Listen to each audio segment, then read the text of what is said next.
went up on a hill, that'd be south of the dorm area and that. And they'll take in lots of soil that has been sifted through and comes from a location that they have some of those rare earth elements in them, and they go through a process of isolating even more. And the reason why these are so valuable, because they're used in, for example, cell phones, which is a new one coming out every year, and everybody's got to have the newest brand, you know.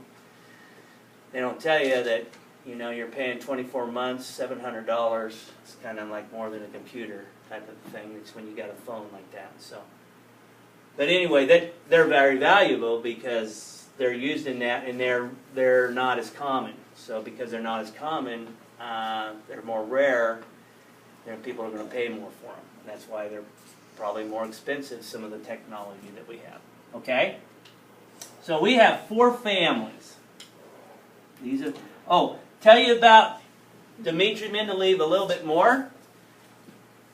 His mom had a lot of influence on his life. You think your mom is getting on you about make sure you make your bed, clean your room, how come you haven't done these chores yet? Okay, those type of things. His mom had a lot of belief in him, and they were in Siberia, which is kind of like on one side of the Soviet Union, and then where they were schooling was Leningrad, which was on the other side. And she was quite a bit older. She was the youngest. They walked and trekked across the Soviet Union. It took them about 3 or 4 months to get to Leningrad, and going through the weather and some of the bad things along the way, she got pretty sick, and wasn't long after they got there that she fell ill and died. And he was like enrolled, before that point, he was enrolled in the university there at Leningrad at 14 years old, I think. I think he was 14. Okay? I think he probably graduated, you know, from that setting like he's 17 or 18. So then he became a researcher and teacher at the university and that, and he came up with that periodic table in one day by putting those index cards out. But there was only 60 elements known at the time. Now there's 90 plus synthetically made ones that they go through and can make. So this is a pretty important tool. We use it all the time. Some days you'll get sick of looking at it just because you have it out all the time. But it's a very, very valuable tool, and know how to use it and where to find some different information on it. So you guys tell me, what are some of the different areas that you know already about the periodic table? Yeah? The elements on the far right are the noble gases. Okay. So the reason why they're called the noble gases is because if you think of nobility, they think they are better than the commoners. So noble, you know, you can't become king and be a common person. You have to be in that lineage. Okay? And so they kind of just stick together. You know, they can only marry. Well, I shouldn't say they can only marry, but they would like people to marry within, you know, in the noble families. So noble gases, they stay together. That's one thing you can look at noble. They stay together. They do not like to mix with anything. In fact, they don't mix with anything else. They're loners. Noble gases are loners. They will not interact with anything else. And because of that, they're very stable. So there's a lot of things that are stored in noble gases that are extremely reactive because they can store it in there, and they know that the noble gases won't react with them. Okay, so that's your starting there with helium and neon and argon and going down. So though a lot of these, when you put electricity through them, they give you nice colors, distinct color like neon. You guys know neon sign, right? Kind of a purple, not purple, is it lavender? No, not lavender. Reddish color, right? Neon. Okay? And a lot of them have those colors when electricity is put through them. So any others? Now, we'll find out later that these have a full shell. We call them shells, or the outer portion where the electrons are at. They're always full of electrons. So This group is all full of electrons. Okay? Now the one next to it is totally different than this, as in, look at chemical activity. Does anybody know the name of this group 17? They're over here, the metals, so the metals are over here. These are called the halogens. Most of these by themselves, if it's in the gas or liquid form, they're poisonous. Most gases that have color to them, you probably want to stay away from, because they'll probably do harm to your system. You breathe them in, because they're nasty. Franz Haber was a German chemist during World War I, that he was given a Nobel Prize, but then he came up, he worked for, I guess, the government and the military, and he came up with a way to make chlorine gas. And chlorine gas was the first chemical warfare that was used in World War I. Chlorine gas is heavier than air, but when you breathe it in, it causes your alveoli in your, I think it's alveoli, in your lungs to explode. So your lungs are basically exploding all over the place. Okay? And what he did is they waited for the prevailing wind to be moving toward the trenches of the enemy, and they released it. And it went along the ground, and went in the trenches, and there was a bunch of people that died that breathed it in because, and they didn't know what was going on. Okay? His wife was so distraught about this, could not handle it, that she basically killed herself. She was a scientist too, very high up. Could not handle that he would do something like that. So, of course, he got his Nobel Peace Prize taken away after that, of course, not too long after that. A war criminal along the way. So, that's just chlorine. Fluorine is just as reactive, okay? And so that's your halogens. Very, very reactive next to a group that's very stable. Okay, so we've got really, really unstable and then stable all of a sudden. Guess what the difference in the number of electrons are between those two? One. Only one. Like, this one will have one extra electron compared to this one. And that's why it's so reactive. So electrons play a big role in reactivity of elements. Now, we don't look at the next family, but the oxygen's in the next kind of group, and then nitrogen, and going backwards. Right? So we're over here. We got two similar groups here. Somebody said something about alkali, right there. Alkali metals, right? So that's this group.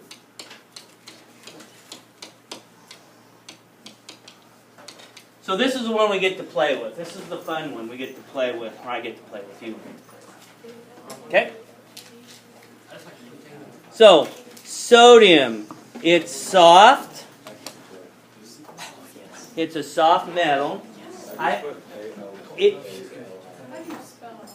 Alkali, A-L-K-A-L-I.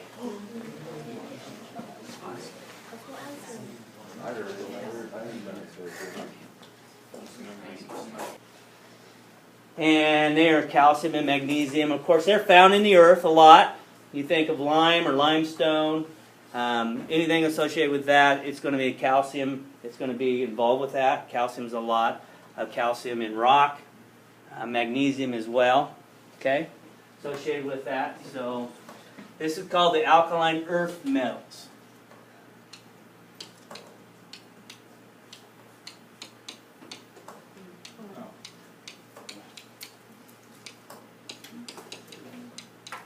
Groups 1 and 2. 17 and 18. That's pretty much the families. When I say a family, these are the families. When I say groups, same thing. Groups can be less family oriented. Okay, I can say group 3, 4, 5, 6, 7, 8, 9, 12, group 13, 14, all the way to 18. But periods go across. So I say period 1. There's 2 elements in period 1, hydrogen and helium. When I say period 2, there's 8 elements. Then if I go down to period 4, there's 18 elements, and if I go down to period 6 or 7, there's actually 32 elements, because these two rows, if you notice the numbers, will start coming in down here, and they actually fit in right here. That's where you'd fit them in. Okay, and we're going to label those here in a second. Okay, so this middle group is called the transition elements.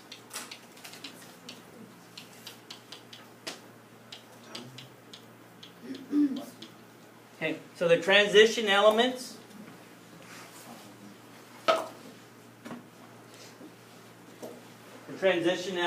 are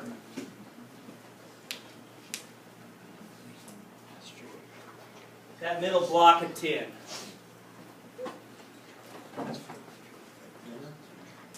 When I start itching, that's got me concerned. Okay. So then we have this groups 1 and 2.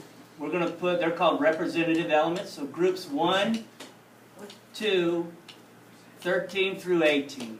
These are called, we'll refer to them as representative elements. They are the most important group of elements, or grouping of elements that we have that we talk about. So if I talk about the representative elements, that's these two groups.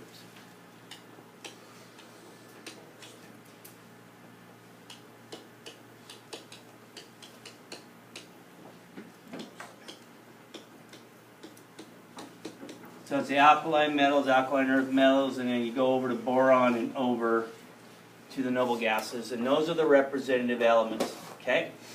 You guys got your periodic table.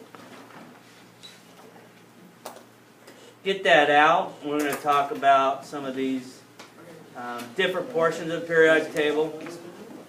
Where is it at? You never gave our class one of those. What was I thinking?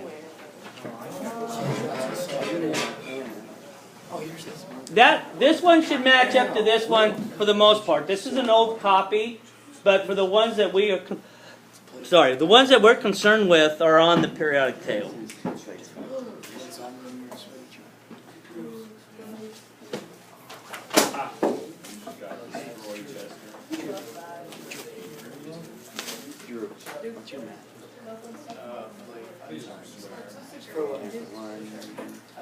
You want to keep this all year long. All year long. I won't ask for it back, so if you want to keep it for other classes and that you have.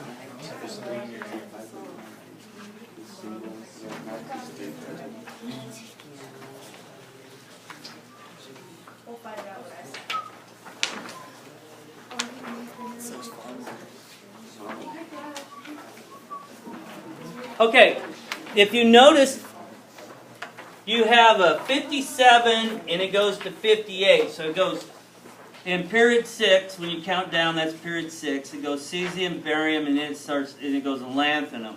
That starts this series right down here. Okay, so this is the lanthanoids down here.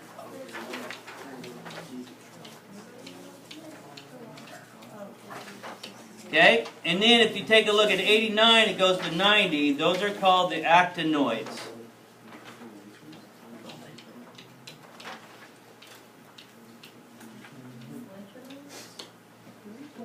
Okay, so the lanthanoids and actinoids, because they start with lanthanum and actinum, and if you notice, that's where they kind of fit in. If we had to widen this periodic table out, make it wider, that's where they would fit in between the alkaline earth metals and the transition elements, is where they fit in there. If you look at the bottom row, those ones that pass 92, so here's what happens. These protons, they get together, and it seems like it's critical mass in which they are unstable after a point is 92. Element 92, there's too many protons in the nucleus. It's unstable. So you get to 93, it flies apart.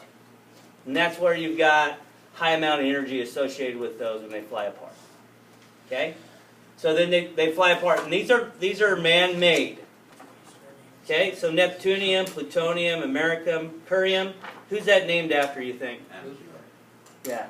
Madame Marie Curie. Okay? I think she did some things with radioactivity in that, and she was exposed to it, and then that's what she didn't live too long because of the exposure. Berkelium, what do you think that's named after? It's a school in California, University of California at Berkeley. That's where it was discovered. Californium, same place. Einsteinium, Mendelevium, finally got on there. He created the periodic table. Nobelium, he's another guy that created the Nobel Peace Prize because he created the formula for dynamite, and then later on it was used to kill people. Okay? Instead of using it for the railroad, where they would use it to, get through mountains and so it was used in a bad way. So he thought, I'm going to develop the Nobel Peace Prize because that's not good that my invention's going toward that area. So, okay. So a lot of those are man-made. They don't hold together. They're made in lab, but they don't exist but for maybe a nanosecond or a microsecond. Okay? But they have computers. They have information. They say, hey, we made a new element. In fact, there was you've heard of the race to the moon, right? Mm-hmm. Space race. They had an element race between them and the Soviet Union. Because they were thinking, if we can develop some of these elements, then if they're unstable enough, we can make nuclear weapons and create a powerful and more lethal, and we can be tough, scary that way. So that's kind of what they did, and they were kind of back and forth between the two, trying to develop those. All right, so the next thing I'll have you write down is just alkali metals and alkali earth metals. So you can just write this down below your chart or in a different part of your notes, whatever you want.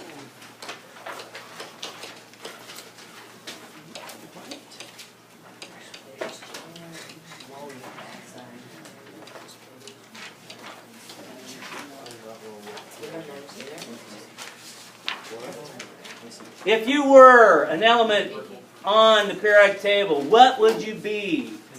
An alkali metal? Extremely volatile? Unstable? Okay? Tend to always want to be with somebody all the time? Never found alone by yourself? Okay? Needing that. You'd be an alkali metal or maybe a halogens. Okay? If you were like, I'm pretty good most of the time, but I kind of have this, kind of go off sometimes. Alkali metals are kind of like the alkali metals, but just not as much. And then the noble gases is what maybe you want to be like. Stable, okay? Don't get flustered. Anything comes your way, you can handle it, because you're just not going to be affected by it. Okay? So that would be the noble gases, when you take a look at the noble gases. Alkali metals will have the most of anything. So, these are soft. I didn't spell soft right, did I? Soft. I was thinking about something else. Soft and silver.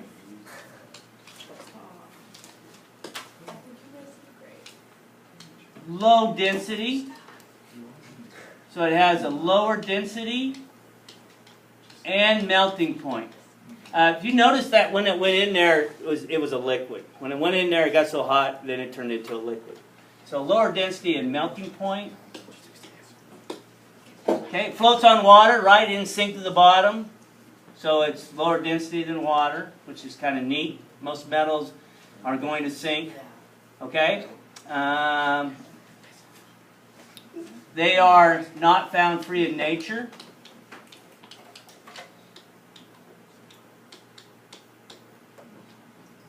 When I say free, they're bound with something. They're always bound with something, other elements. So they're not found free in nature. It's not a cost, okay? It's not saying it costs a lot of money. They're just not found by themselves in nature, okay? reacts with water, you saw, to produce hydrogen gas.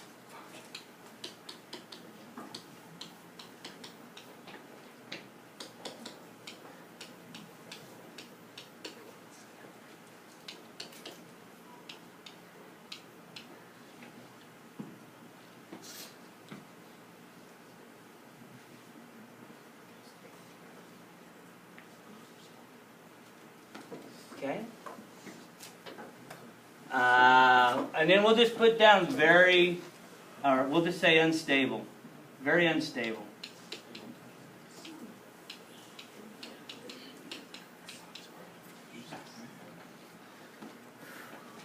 Okay, so this would be alkaline earth metals. Leave that out. Okay, they have lower density or low density and melting point also.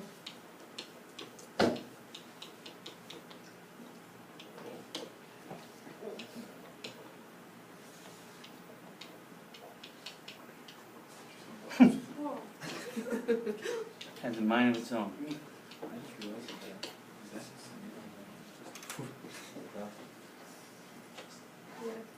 Okay, they're also not found free in nature.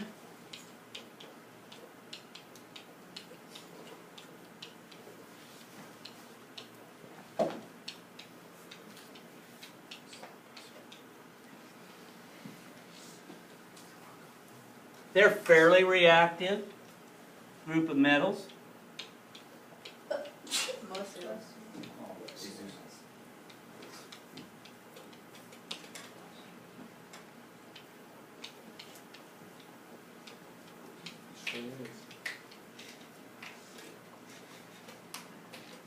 And then they are unstable.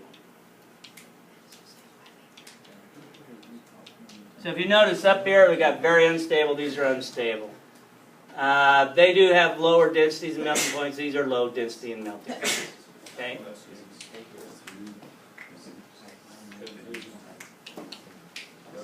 Should be fairly reactive, not reacting, fairly reactive group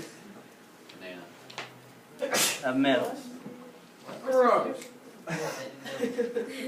Okay?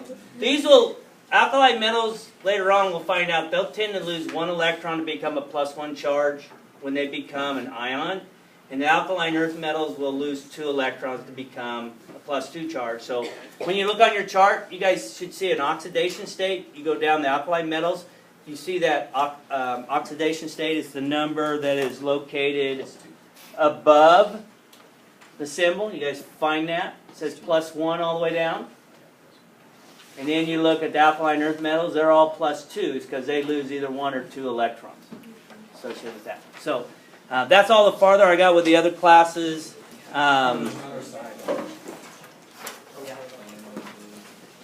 So tomorrow when you come in, try to study your elements if you have not done so. Then that way you guys can play Battleship. You'll know how that works.